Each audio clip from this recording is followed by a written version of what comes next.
My name is Daniel. My friends just call me Dan, and I'm 26 years old. I've been actively engaged in boxing for the last 3 years. I'm not aiming to become a champion.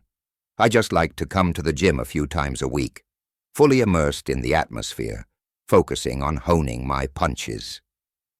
You can say that this is my hobby, because I genuinely like it, and I train all the time.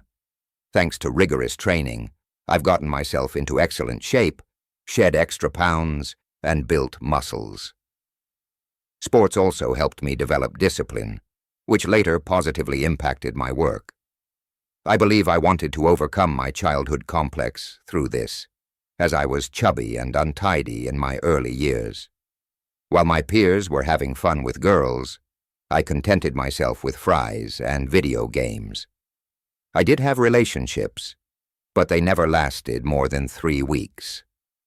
My first time happened at 19, and after a year-long unsuccessful relationship at 23, I decided not to rush into things and stopped actively seeking a partner. Until at the age of 26, I met her, Tiffany, who was 2 years older than me.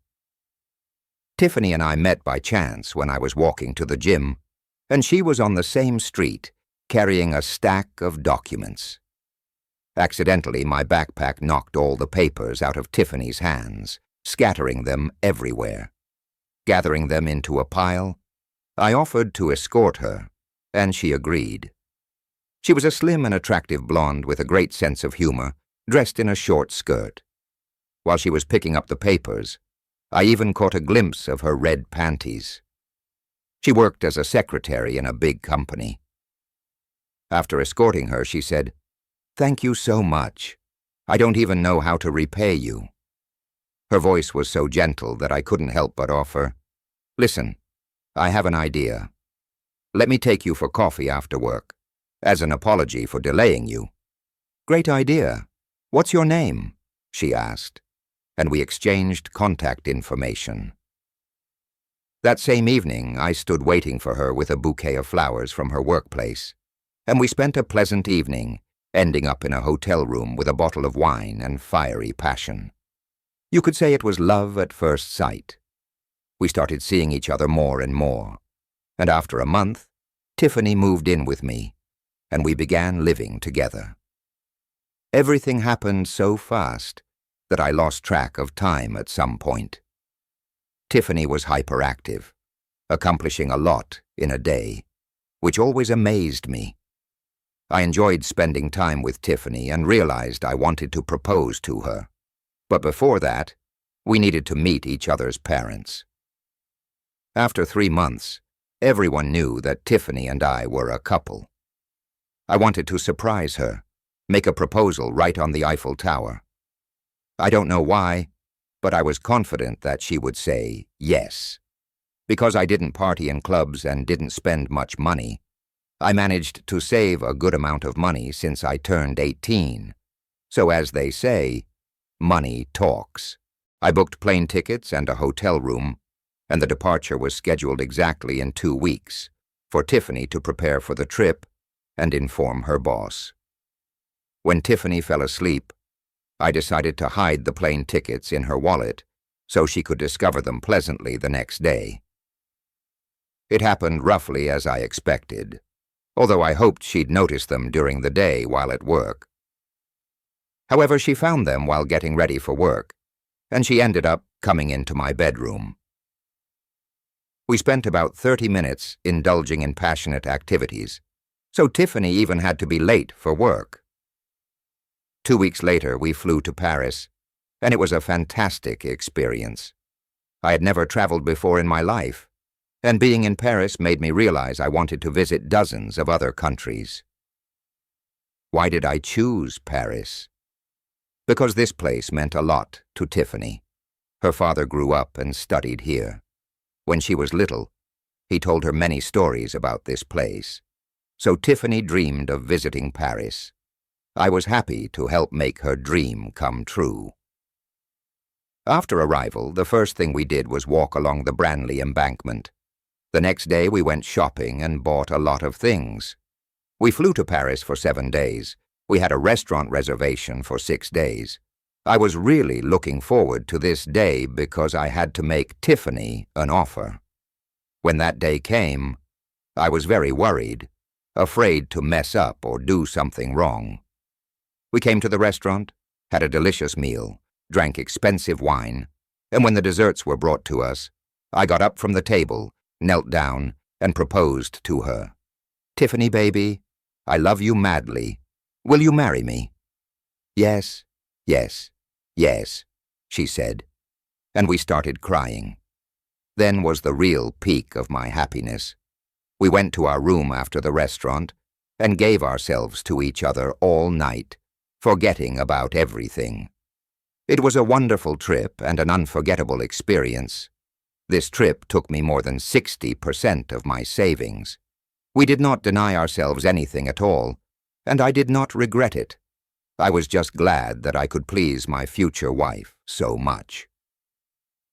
Upon returning home, we immediately went to register our future marriage, paying the fees and undergoing medical examinations. We planned to have the wedding in a month.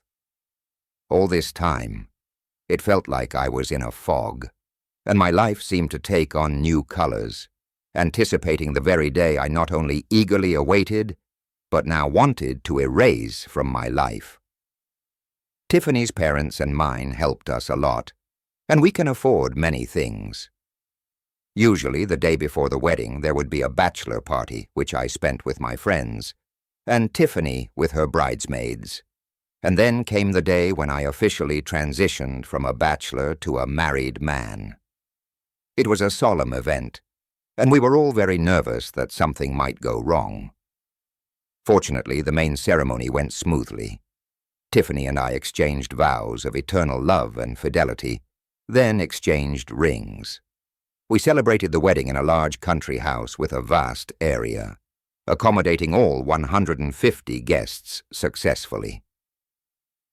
Of all the people, I knew about 30, 40, which amused me at some point, but mostly they were distant relatives whom I had seen at most in photographs.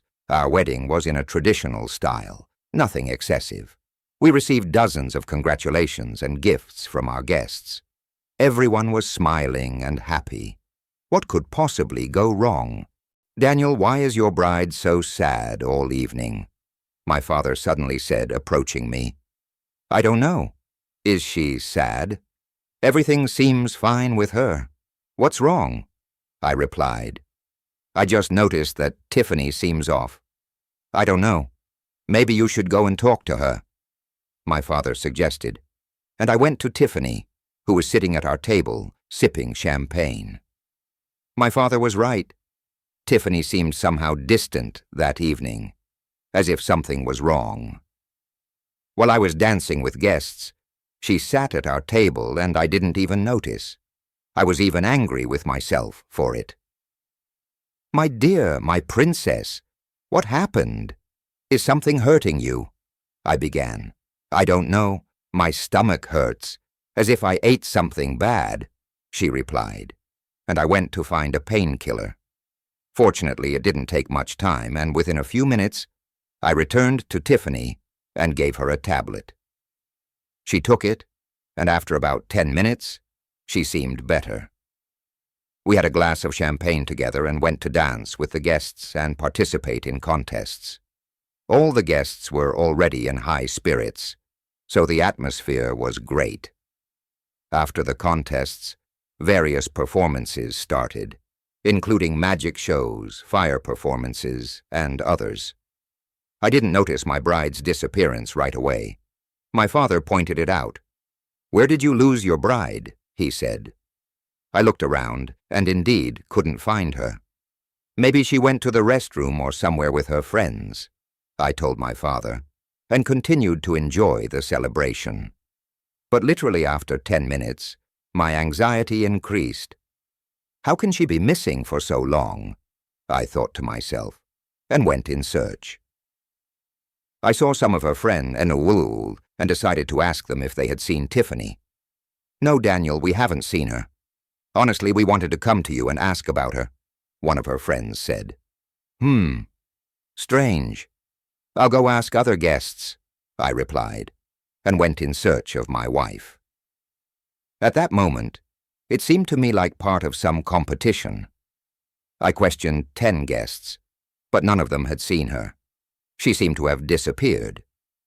Then I decided to approach my friends Donald and Stephen to help me in the search, but Stephen told me the following. I saw Tiffany with the cameraman, Mark, I think his name is. A cool guy.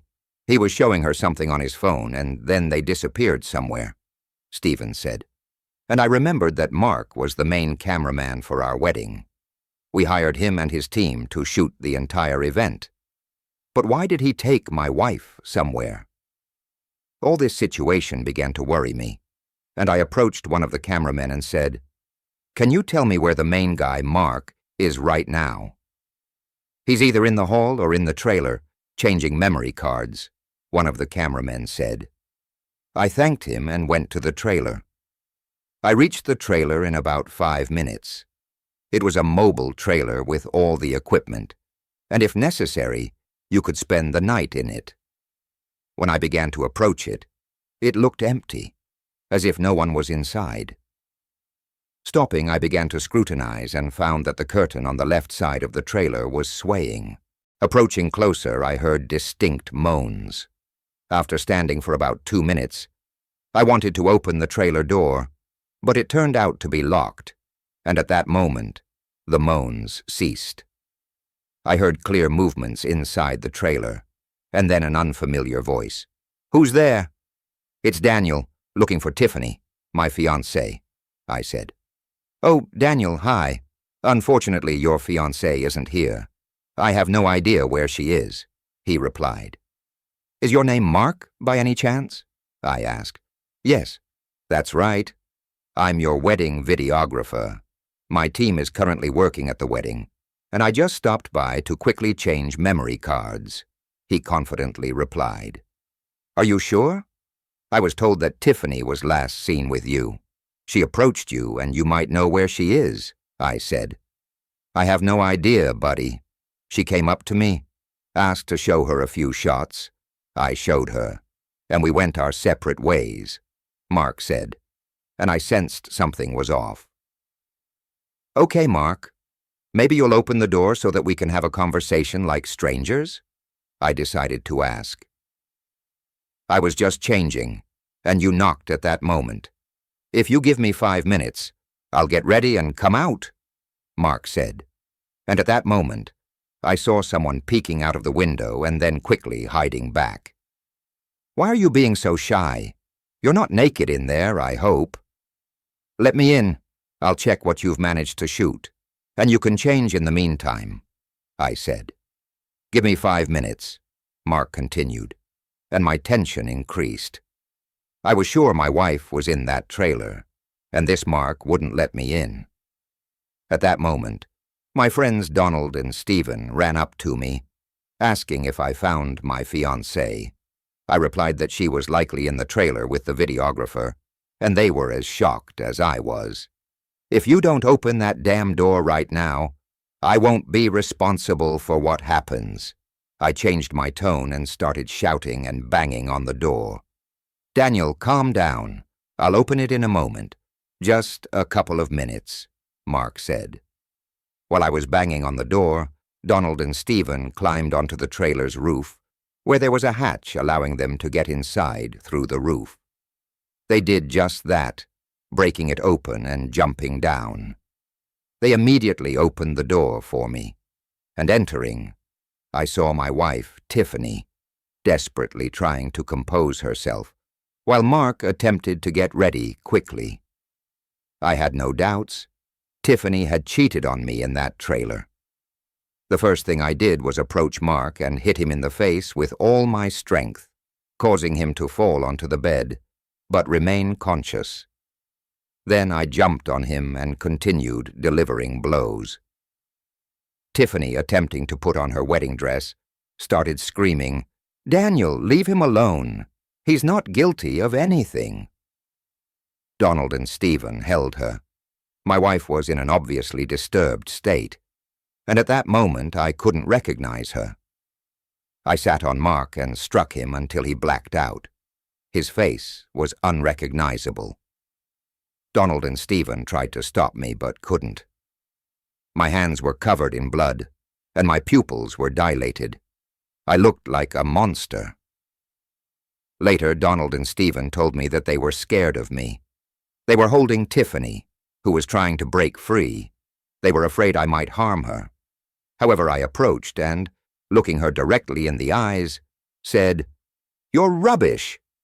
Then I left the trailer with Donald and Stephen. At that moment, my father rushed to the trailer and was horrified by my appearance. He didn't ask me anything. He entered the trailer and saw Mark lying on the bed covered in bruises. Tiffany was sitting on the floor crying.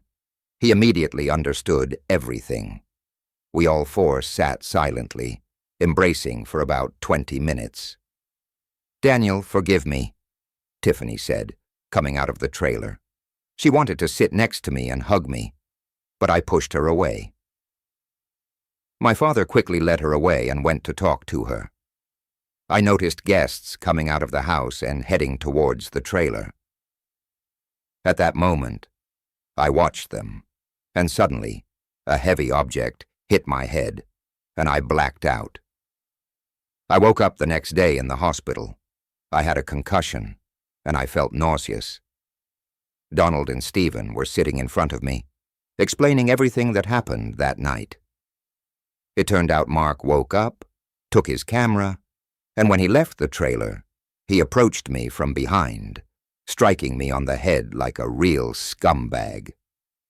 Donald and Stephen restrained Mark and called the police. As it turned out, he caused me a more serious injury than I did to him. He likely pretended to lose consciousness, and I fell for it. He waited for the moment when Tiffany would leave the trailer to confront me. Mark also filed a statement against me, claiming that I attacked him first. My father came in and told me what Tiffany had said. He mentioned that she was heavily intoxicated and not in control of herself. She realized her mistake only after I beat up Mark and deeply regretted it. Seriously? Regretted it? She deliberately went into the trailer with Mark and sat silently while I talked to him through the door. And after all that, she wants to say she accidentally cheated on me on our wedding day? I skeptically treated this information, and my father told me that Tiffany wanted to talk to me. However, I flatly refused to talk to her about anything. "This person betrayed me, Dad. I don't want to see her in my life anymore, and I want a divorce." My father listened to me, wished me a speedy recovery, and left the room. After him, my mom and other relatives visited me, expressing regret. The opinions were divided into two camps. Some said I should forgive Tiffany and give her a second chance, while others said I should leave her. It hurt me deeply that my fiancée had cheated on me on our wedding day. If I forgive her now, what guarantees do I have that it won't happen again? I decided to file for divorce and avoided any communication with Tiffany. After spending a week in the hospital, I went to the police station, where I filed a counterstatement against Mark, and we were supposed to have a trial. Mark had already tarnished his reputation and ruined his career as a cameraman, because all my guests gave him low ratings. A month later, we had a court hearing, which I, of course, won. Mark had to compensate me, and he faced possible imprisonment for intentionally causing harm to my health. After that blow, I started experiencing frequent headaches and nausea. Next, I had to get a divorce from Tiffany, but she refused to sign the papers, so I went to court and filed the documents. Tiffany's parents almost called me every day, begging me to forgive their daughter. At some point, I stopped answering their calls. After 2 months, Tiffany voluntarily signed the divorce papers. I even felt sorry for her because, due to her actions, she lost almost all her friends, who considered her deed dirty and immoral. As far as I know, Her work situation was not smooth either. I talked to Tiffany after we divorced. We went to a restaurant, and she shared her perspective, trying to justify herself. I could see her remorse and self-blame for what she had done. At one point, she asked, "Maybe we can start over. Give me a second chance, please." She said, and I almost responded positively, but then quickly snapped out of it, refused, and ended the conversation with her in silence after 5 minutes. Tiffany was the person who cheated not after 5. 8 years of marriage, but right on the very first day. It was a serious trauma for me because I considered myself a complete failure, experiencing such a situation after deciding to get married for the first time. I even started seeing a psychologist afterward because my childhood complexes resurfaced. I stopped going to the gym, ate more due to stress, and on top of that, I was constantly plagued by headaches and nausea. And how can you trust women at all after that? I don't know. I'm not looking for a girlfriend anymore. I'm thinking of getting a dog and living with it, working and spending time with friends, at least for the next couple of years. 4 months later, Mark was convicted. Doctors conducted an additional medical examination, and as a result of Mark's blow, my condition only worsened. In the end, Mark was sentenced to 6 years for intentional infliction of harm to health. Am I satisfied? No, I don't care. I just want a happy, peaceful life, to develop and build my career, and I don't plan on serious relationships for now. I will continue working with a psychologist. I'm even glad that Mark didn't cause me severe injuries. Otherwise, I would be the one in prison. It's been 8 months since that fateful evening that turned my life upside down. And what can I say? My life is getting better. Tiffany tried to reach out to me a couple of times, but I completely erased her from my life. I'm undergoing treatment and regularly seeing doctors, and my indicators are improving.